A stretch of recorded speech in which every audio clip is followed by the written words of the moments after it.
Hello everyone, late upload na po ang vlog na ito kakabsat. Ito po ay hindi natin alaga, bagkus alaga po ito ng kapwa natin nag-aalaga po ng itik. Bali pinuntahan po namin ang kanilang mga alagang itik.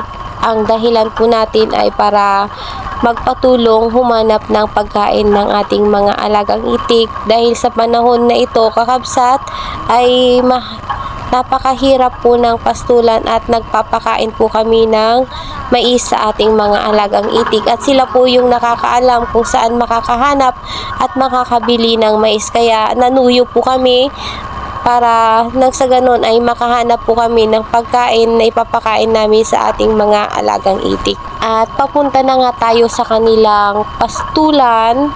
Pero ang kanilang mga alagang itik ay nakakulong din katulad ng aming inaalagang itik sa mga panahon na yan kakabsat. Ang mga bukid dito ay napakalawak kakabsat, subalit ang hirap po ng tubig dahil El Niño po dito sa Nueva Ecija at Pangasinan. Kaya ayan, narating na po natin ang kanilang lokasyon. Yan na po yung kanilang mga alagang itik.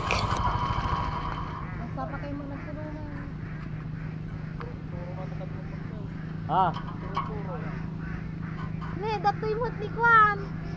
Ni tatang ako nagtinta si Pispandan. Nay, kinamulumot lang na mus na dayta. Ay mantika-itika ng kakabsat. Dayto iti nagwapo ka nung alakaya. Dato, di balasang nga baba ka nun. Hindi na malaki pagkasawa. At dagamin anak kan kakabsat. Di ba balawunan? Mabutong lagi lalaki na barem. Woo! May lang kunadaman. Kasi titik na nga padami. Nagsibatang na, no? Masawa na. Nagsusirti di kinitig na naglang ay kakabsat na eh. Glang lang ay di kinitik na eh. Manabilang na ngay daytay. Pagkamig birok ti makan ti itik, tawan makan itikan kakabsat. Ni halada pa yung matikat ni mo lang apada nagitik ko.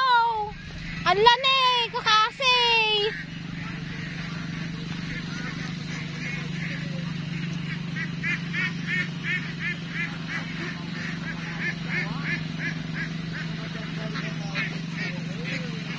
Titi pagbiyabiyag titik dan kakabsat ni.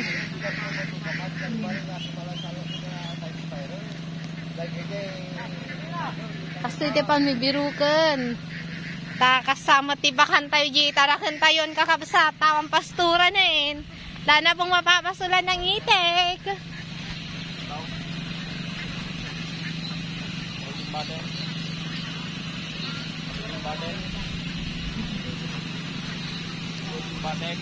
Ay, change cam ko kakabsat.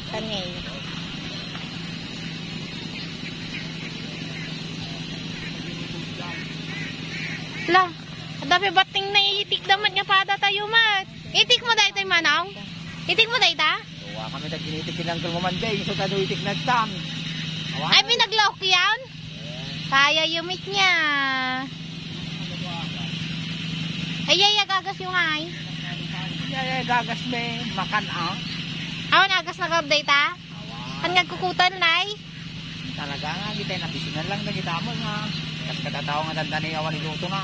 Apa yung matiluto mo pa damain? Hindi mo nagpautang ni nanay mo. Ay, awan ti pautang min. Ang pautang min kakabsat tawari si kami ka agdidimultat na katawan. Ay, napo. Natyanan di garong tirik may. Nanang ito, talaga dupay ito ipapaaday na ipapa. Natyanan tatakatawan kakabsat di garong tirik may.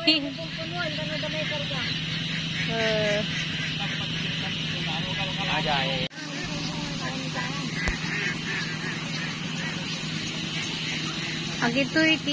Ito na po yung mga sakripisyo ng isang itik farmers kakabsat.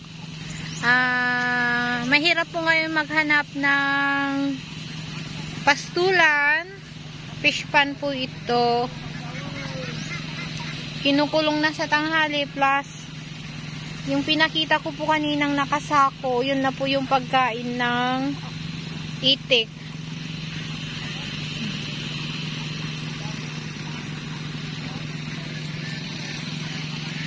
So as of now, hindi po madali yung sakripisyo na inilalaan ng isang itik farmer, nagpapalaki ng itik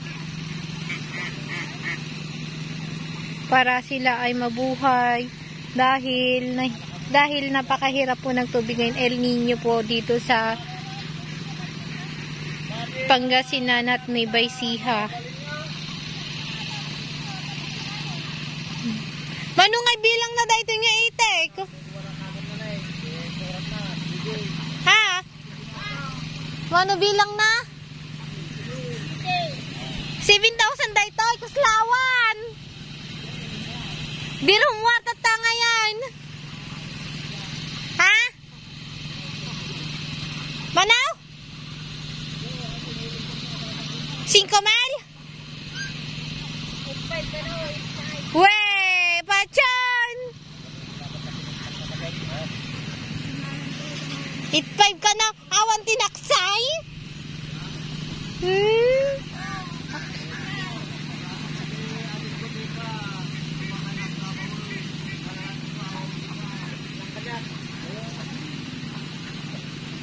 Uray gitara kun kong kalma maksayan.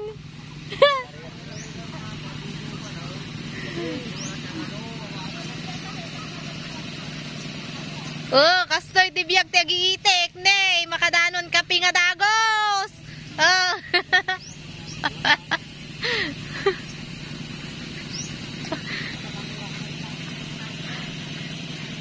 Oh, kakabusag kita inyo ti pagbiabiyag ti itik tagiitik. Kastamot tan ti pahan mi ti itik mi, pangkamig hunting. Nagkatol da itoy. Tuladin dan tumanan bakan itik dan.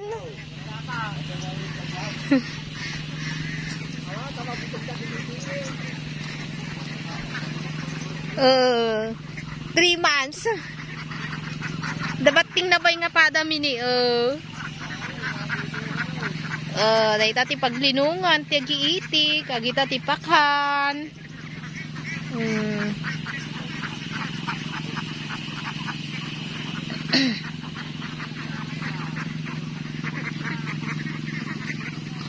Kasi po yung pastulan nila dito ay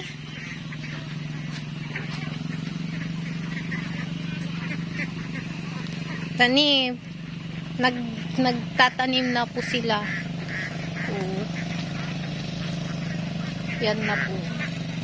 Wala na talagang mapapastulan ng itik, wala na rin pong masurvey kasi wala pong tubig. Wow, ganda na to gripo.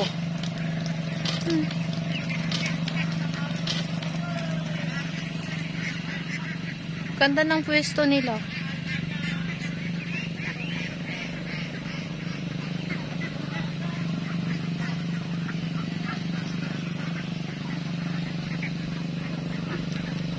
Hindi po amin to kakapsat ah.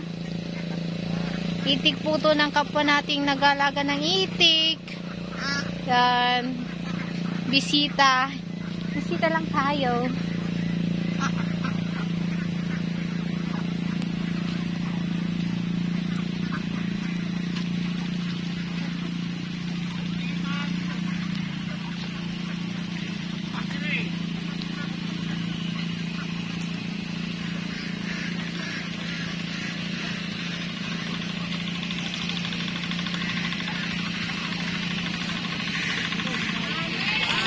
Pagkatapos nga nating masundo ang aming makakasama na tutulong sa atin para maghanap ng pagkain ng ating alagang itik, ay bumiyahe na rin kami doon sa lokasyon kung saan tinuro sa kanya kung saan kami makakahanap ng pagkain. Bali, survey pa lang po ang aming ginawa at the next day ay pinuntahan namin at binalikan para makabili tayo ng maramihan sa kanila upang ipakain sa ating mga alaga.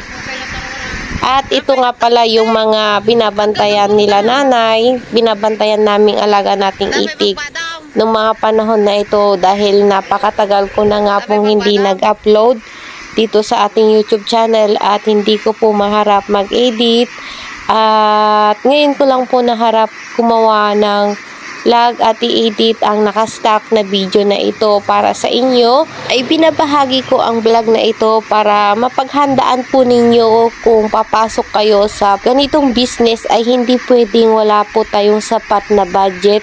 Just in case po na maubusan po tayo ng pastulan ay sa pilitan po tayo magpapakain ng ating mga alagang itik, kasi dito ang hinahabol natin ay ang mag-survive sila, ay ang mabuhay sila, kasi once na namatay ang ating mga alagang itik ay hindi na po tayo makakabawi. Mas malaki po ang magiging losses natin kapag hindi natin sila mapakain at manghina. Kapag nanghina ang ating mga alagang itik ay mamamatay na rin po sila. Kaya kailangan ay kahit pa konti-konti, kahit natipid na paraan, basta sila ay kumakain, ay magsusurvive po ang ating mga alagang itik. Ito nga pala yung araw kung kailan namin in-schedule yung pagkuha namin ng pagkain ng ating mga alagang itik. Subalit, mas pinili po namin dumaan dito sa bahay, kulungan ng ating mga alagang itik. Dahil ito po yung ginawa naming meeting place ng aming mga makakasama sa paghakot ng pagkain ng ating mga alagang itik. At ayan na nga sila nag-aabang ng kanilang pagkain na i-provide po natin dahil hindi po natin sila maipastol sa bukid. And malaki na rin po ang naging expenses natin dito sa ating mga alagang itik sa pagkain pa lang. Nakatipid kami nung maliliit sila. Ngunit ngayong malalaki sila ay naglalabas po tayo ng pera pambili ng kanilang pagkain dahil ayaw naman natin silang hayaan na mamatay. At mas higit na mas malaki nga po, ang sabi ko nga po ay mas higit na mas malaki ang magiging losses po natin kung hindi po natin sila papakainin. At para makabawi po tayo, kailangan natin silang ma-survive at tustusan sa kanilang pagkain. Hindi lang kami ang nakaranas nito, bagkus lahat po ng nag-alaga ng itik sa mga panahon na yan ay nasubukang bumili ng pagkain sapagkat napakahirap po talaga ng pastulan. Hindi na ako kumuha ng video doon sa lokasyon kung saan po natin nakuha ang pagkain ng ating alagang itik dahil pinagbawalan po tayo para sa kanilang privacy.